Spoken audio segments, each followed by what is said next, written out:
Lawrence Adams, Ole Miss alum. And I don't want to quote the exact year. So tell us a little bit about yourself, your professional experience. Give us the background. Okay, you got a great story. So graduated from University of Mississippi in 1997. I went to the university on a 4-year scholarship to play football, so I had a great experience doing that. After leaving and graduating from the business school, I went on to work for Philip Morris USA, which is now known as Altria today because it changed names, I guess, about 2000, year 2000, it changed names to Altria. So I spent 15 years in corporate America. Had an opportunity to get 6 different promotions. So I had an opportunity to work in sales, marketing, also developing programs from a marketing perspective, and then moving down to Florida to run a larger team, and ran the West Coast of Florida for Altria for about 5 years. After that, I made some decisions to move out of corporate America and take an opportunity to open up Jimmy John's franchise there in Mississippi, although I am still here in Florida. So currently today I have 2 Jimmy John's franchise, one in Jackson and one in Flowood. So, it's the challenge, we're all kind of in the midst of the COVID crisis, and personal crises or events that happen in your life tend to have the same sort of feeling that things will never get better or things can never somehow get worse. So tell us a little bit about, an experience you had that was potentially catastrophic and then how you overcame. Well, look, I think I need to quantify first. I don't think in my lifetime I've experienced anything like what we're dealing with today with COVID-19.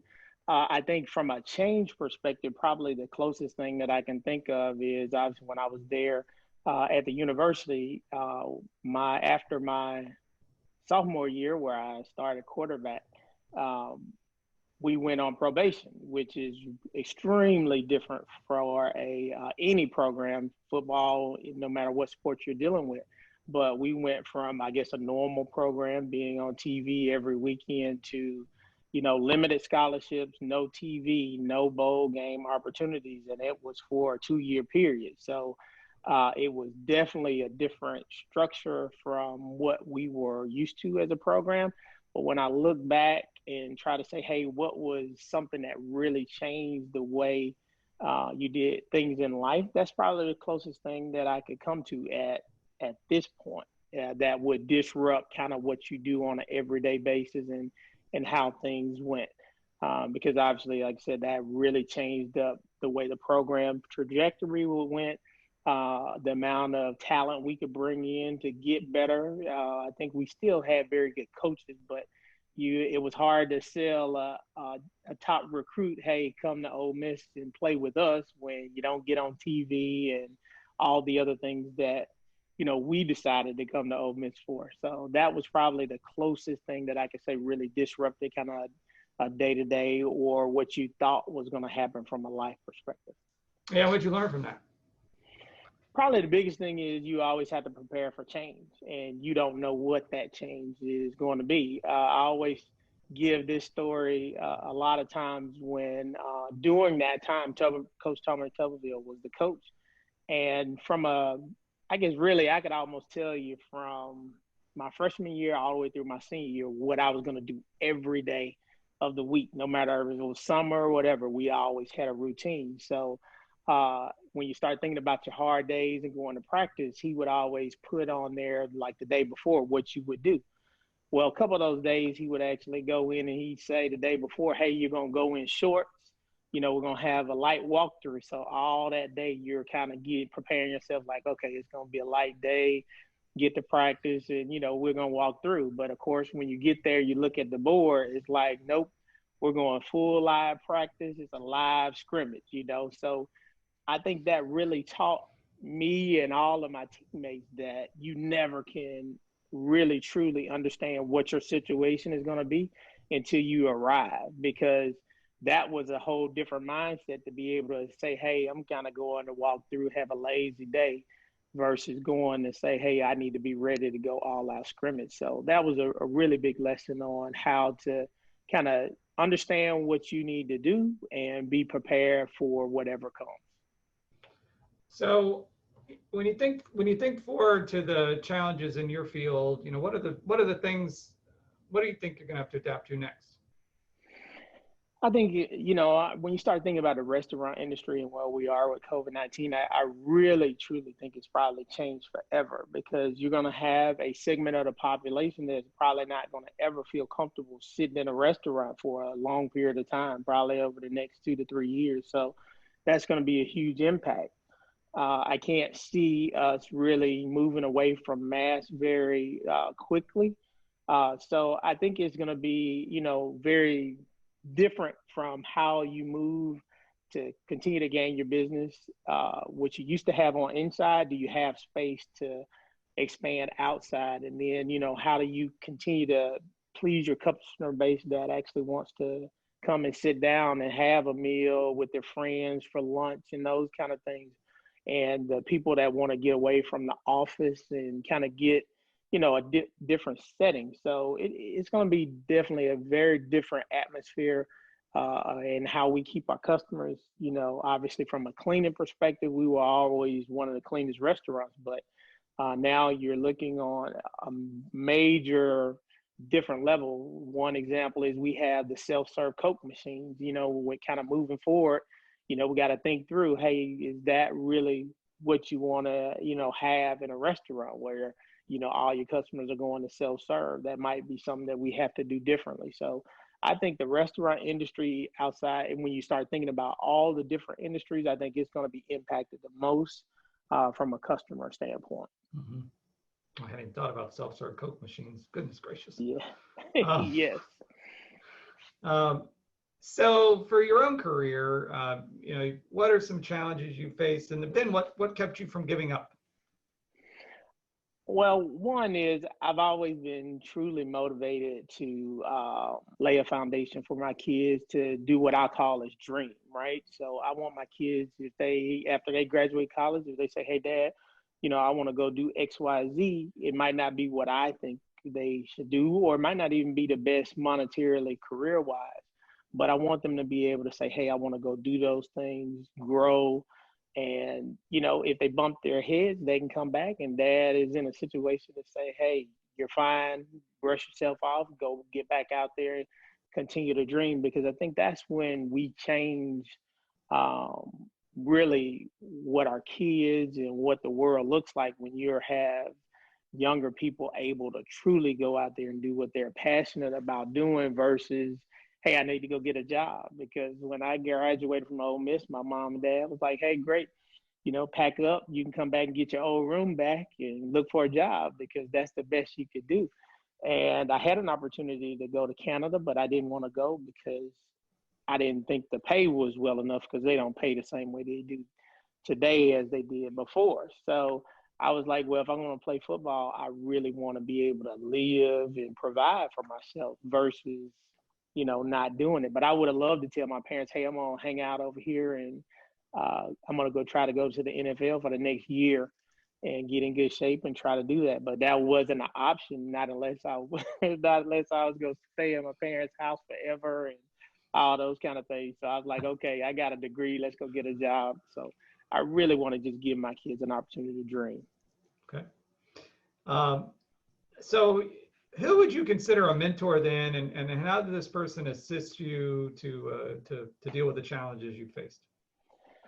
Wow, I thought about this question. I have so many different mentors, and I think they have kind of transitioned over time, and I still keep in contact with all of them. But I really, they've all been segments of life. Really kind of starting off with different coaches that I've had. Really, I've been close to pretty much all the coaches that I've had. Then moving into Altria and corporate America, obviously you have to have very good mentors if you're going to try to move up through the corporate ladder. So I probably had, 5 or 6 really, really good mentors here, going through corporate America. I think when I left corporate America, and probably what I would love to deliver to students is, and even in this COVID-19, I guess, situation we're in, what I found here lately, what I've done from a mentor perspective is I kind of turn to books. And I know people kind of think, oh, how can somebody be a mentor? But I really have found that if you can dig into books of somebody that is in a field that you like to be in, and they're providing some really good guidance for you, you don't have to know them and be able to talk to them. You can actually use that and this time that we have to really kind of transition and say, hey, I'm going to take, because one that I'll